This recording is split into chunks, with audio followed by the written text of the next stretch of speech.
إذا سمحت لنفسك لأنك عندك سلاح الإعلام تقتل الناس، لازم تسمح للآخرين يقتلوك. أحيانا الإعلام الرياضي كاد يتسبب في مشاكل دبلوماسية بين البلدان. الرياضة خليها رياضة، وانت مختص في الإعلام الرياضي، ريح في الإعلام الرياضي. ما هي مبررات أنك تتحول من الإعلام الرياضي إلى العلاقات الدولية؟ ما هي مبررات تستهدف دول؟ لا، إذن الأمور راني كي نقول لكم انفلتت، راني عارف أنها انفلتت. وبالتالي هذا اللقاء اليوم هو دعوة للإعلاميين الرياضيين أن كل واحد يمارس الإعلام كما ينبغي أن يمارس، ونتوقفوا على هذه الأشياء التي قد تؤدي إلى ما لا يحمد عقباه داخليا أو في علاقة الجزائر مع دول الجوار. لاحظتوا النواب هنا موجودين، كل ما نروح للبرلمان يحكموني وحكموا الوزراء السابقين قبلي. المواطنين هم يكتبوا، لاحظوا أنه فيه ما يمكن تسميته بين مزدوجتين انفلات في الإعلام الرياضي، انفلات في المعالجة، انفلات في كثير من القضايا. وربما هذا الانفلات لديه مجموعة من الأسباب ممكن قابلة للنقاش. إذن هذا الانفلات إن جر عنه أو قد ينجر إذا استمر، قد ينجر عنه خلق توتر اجتماعي. أنا نقول لكم بعيدا على كأس إفريقيا، مؤخرا نزلت البرلمان في إطار تسوية الميزانية الخاصة بقطاع الاتصال. لليوم سكان منطقة معينة، المجتمع المدني في منطقة معينة راه يطالب بحق الرد على قناة تلفزيونية. شعر باللي فيه إهانة غير معقول. الآن إذا فتحنا حق الرد لهذيك الولاية، راه التلفزيونات ما تفرقش من حق الرد. كل ولاية تجي دير حق الرد تاعها، كل مجتمع مدني يجي دير حق الرد، كل جمعية تجي دير حق الرد. ولأن التلفزيونات ماشي مصنوعة لهذا النوع من الردود بخلاف الصحافة المكتوبة وربما الإلكترونية. إذن خاصة القنوات مدعوة إلى الالتزام أكثر من غيرها، يعني بأدبيات وأخلاقيات المهنة أكثر من غيرها. والمتدخلين سواء كانوا إعلاميين أو ضيوف معنيين يعني بضبط، على الأقل ضبط اللسان، يعني اختيار الكلمات، انتقاء الكلمات. راهي الكلمة تحيي وتميت، ومثل كلمة طيبة كشجرة طيبة، وانتم تعرفون هذا. إذن غير معقول أن نقرأوها في القرآن صباح مساء وكي نجوا للميدان للتطبيق، وخاصة الإعلاميين، لأن الصحافة كلمة والكلمة تحيي وتميت. إذن يتعين علينا انتقاء الكلمات، والإعلام سلاح. إذا سمحت لنفسك لأنك عندك سلاح الإعلام تقتل الناس، لازم تسمح للآخرين يقتلوك بالأدوات التي يمتلكونها. إذن هذه باش نقول لكم لليوم ننزل المجلس الشعبي الوطني، المجلس الأمة، النواب يعني متقلقين بشكل كبير من أداء وأساليب ممارسة الإعلام الرياضي. أحيانا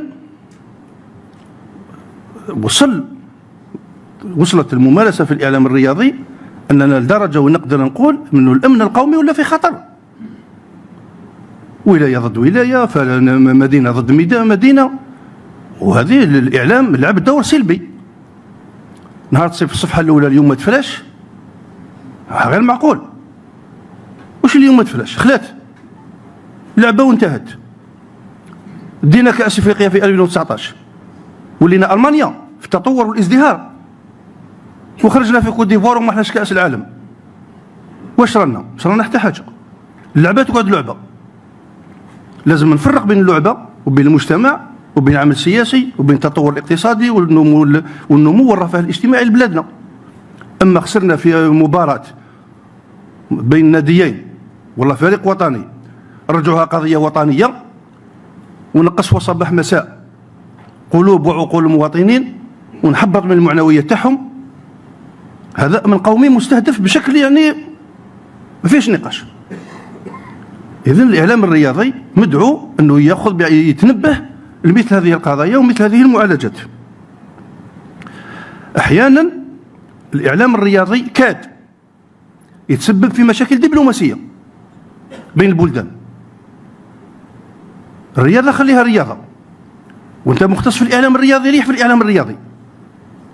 ما هي مبررات انك تتحول من الإعلام الرياضي إلى العلاقات الدولية؟ ما هي مبررات تستهدف دول؟ لا، إذن الأمور راني كي نقول لكم انفلتت، راني عارف أنها انفلتت، وبالتالي هذا اللقاء اليوم هو دعوة للإعلاميين الرياضيين أن كل واحد يمارس الإعلام كما ينبغي أن يمارس، ونتوقفوا على هذه الأشياء التي قد تؤدي إلى ما لا يحمد عقباه داخليا أو في علاقة الجزائر مع دول الجوار. وشي نقطة واحدة أخرى، أن الصحفيين يعتقدوا بالتدخلات والكتابات إلى آخره أنهم يحلوا مشاكل الرياضة كل.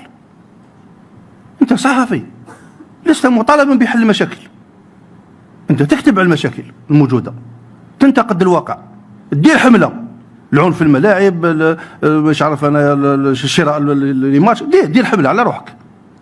ولكن كاين الجهات المعنية هي اللي تتدخل.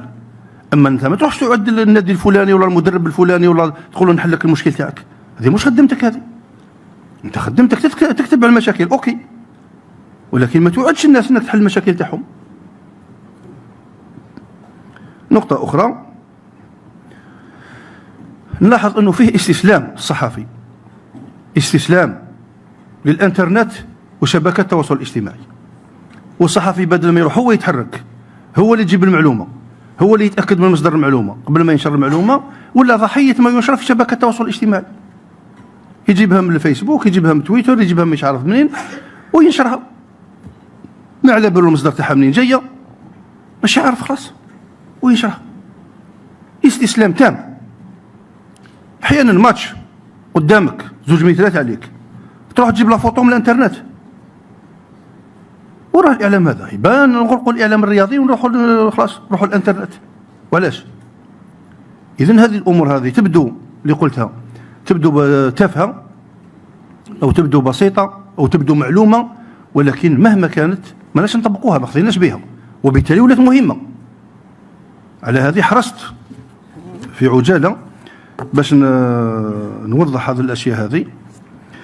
الان الشق الثاني اللي ماذا بيا نوضحه، ولو انه راني بديت به وقلت لكم القوانين صدرت وانتم معنيين بالاطلاع عليها وتطبيقها. انا اشير مثلا فقط الماده الثالثه من القانون العضوي للاعلام او القانون المنظم للاعلام. الماده الثالثه تحدد لك مجموعه من المواصفات الصحفي ملزم انه يلتزم بها. كاين الماده 16 والماده 17 اللي تحدد من هو الصحفي المحترف ومن هو الصحفي. زيد القانون الاساسي اللي ان شاء الله يخرج قريبا يزيد يحدد بوضوح من هو الصحفي. الصحفي ليس مواطنا عاديا، ليس مشجعا، لا مدربا ولا لاعبا ولا قاضيا. اذا الصحفي عنده المواصفات تاعو. اذا ادعوكم لقراءه تحديدا هذه المواد، لانه فيه مواد اخرى تخص مدراء المؤسسات الاعلاميه، فيه مواد اخرى تخص السلطات المنظمه، سلطه الضبط وغيرها، ولكن فيه بعض المواد تستهدف الصحفي في حد ذاته. من بينها انها تنص على حيازه شهاده في التعليم العالي زائد 3 سنوات خبره حتى تقدر تدي في المستقبل بطاقه صحفي محترف. الان يعني بكل اسف من غير المعقول انه نفتح الباب لكل من هب ودب انه يكتب ويدير ندوه ويدير طابل روند ويدير مانيش عارف انا انترفيو، وتلقاه يجري في الصطاد يدير لي كوفرتير، هو ما عندوش شهاده جامعيه.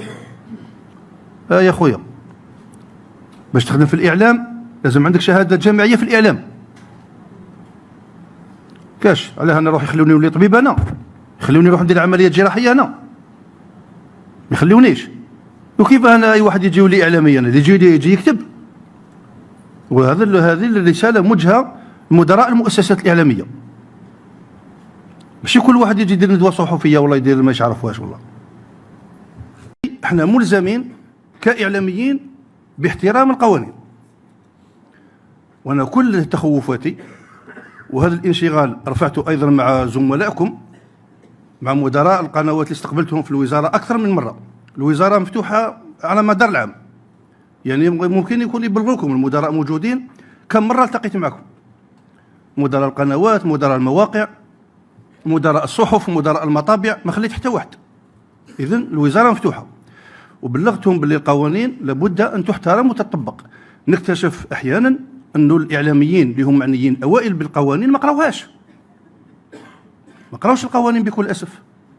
وبعدين نهار سيحدث يعني تحويل الصراع أو نقل الصراع من المجال الإعلامي إلى المجال القضائي، الإعلاميين يولوا في مأزق، ومن بعد ندخلوا في الوساطة واسمح لي